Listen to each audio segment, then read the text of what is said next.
Hello, this is Brenda Wingard-Haynes, and this is Chem 207, and this is Unit 2. In the last unit, we looked at where electrons were, and that helped us determine when we get ions. Remember, to get ions, we have to gain or lose electrons.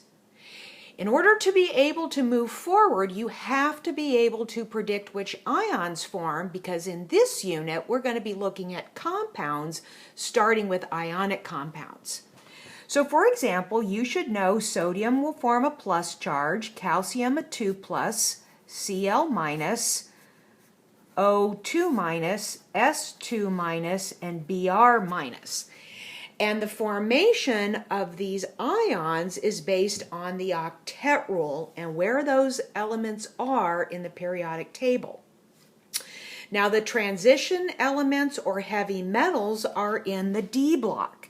And the D block is harder to predict. So for the purposes of this course, I'll simply give you a list to commit to memory.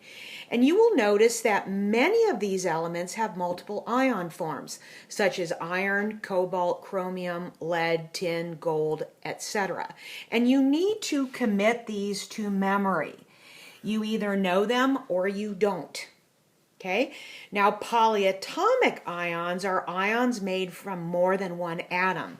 And there should be a list on Blackboard regarding which ones you need to commit to memory. But examples are hydroxide, sulfate, nitrate, carbonate, etc. And in your beginning class, you probably had a smaller list. In this class, you have a bigger list.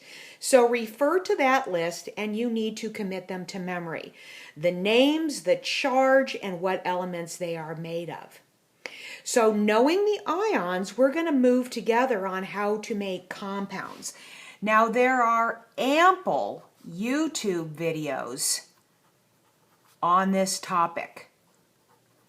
Okay, there are ample YouTube videos on this topic. Some by Tyler DeWitt are some of my favorites. So I'm not going to necessarily reinvent the wheel on this because I want to spend the bulk of my time talking about covalent compounds. Nonetheless, remember to get ions. In general, ions will form according to the octet rule in general when the ionization energies and electron affinities are favorable, meaning it has to be energetically favorable to do so. Okay? Now, making ionic compounds should absolutely not be new. Again, I'm going to kind of fly through this. Again, I'm going to point you to Tyler DeWitt or others on YouTube on more information of how to do this.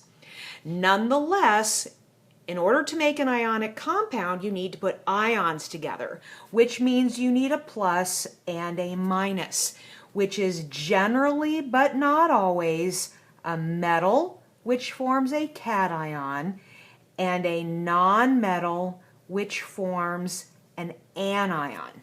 Okay, so for example, if we put sodium and chlorine together, sodium is the metal, chlorine is the non-metal. We know sodium forms a plus, chlorine forms a minus. 1 plus is neutralized by the 1 minus, and we get NaCl.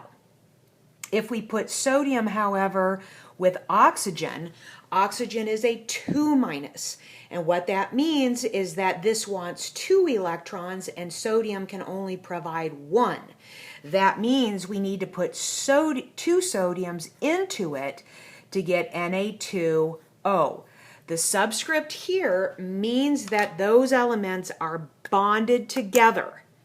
Okay, so bonded together like my left and my right hand, that's the subscript, as opposed to the 2 in front, which means 1 ion here and 1 ion here.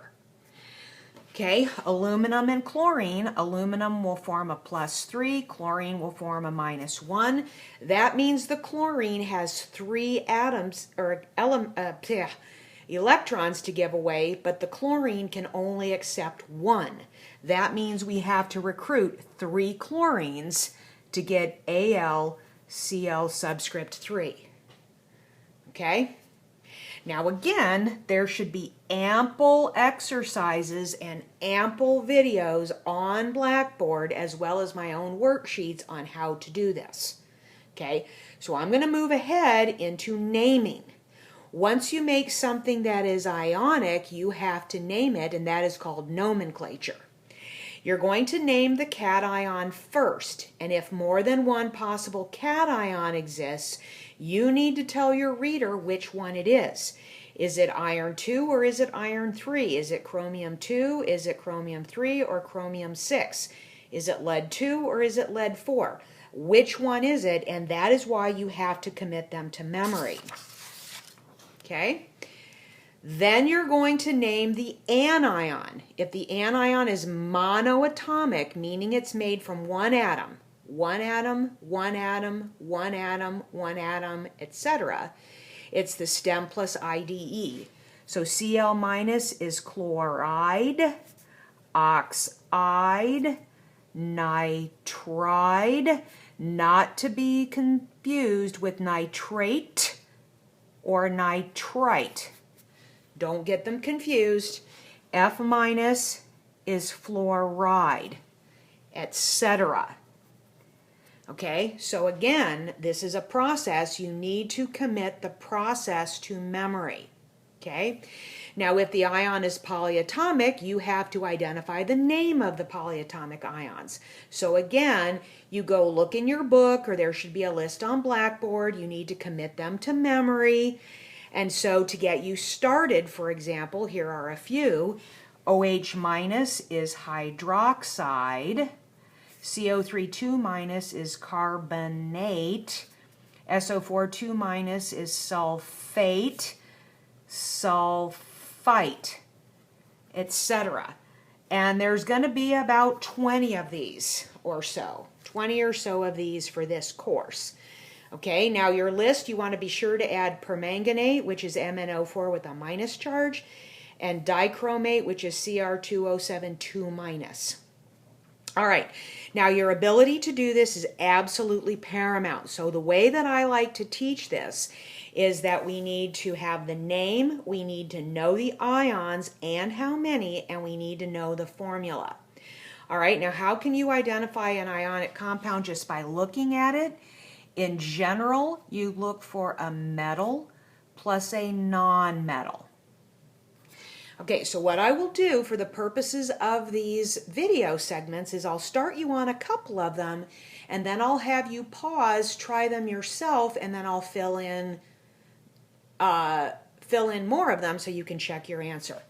Okay, so MgSO4, the ions are magnesium 2 plus and SO4 2 minus. You would know this by looking at the periodic table, and you would know this by looking at your list of polyatomic ions. This is called magnesium. This is called sulfate, and therefore the name of this compound is called magnesium sulfate. Okay? Sodium hydroxide means I need the sodium ion and the proper charge. Hydroxide with the proper charge.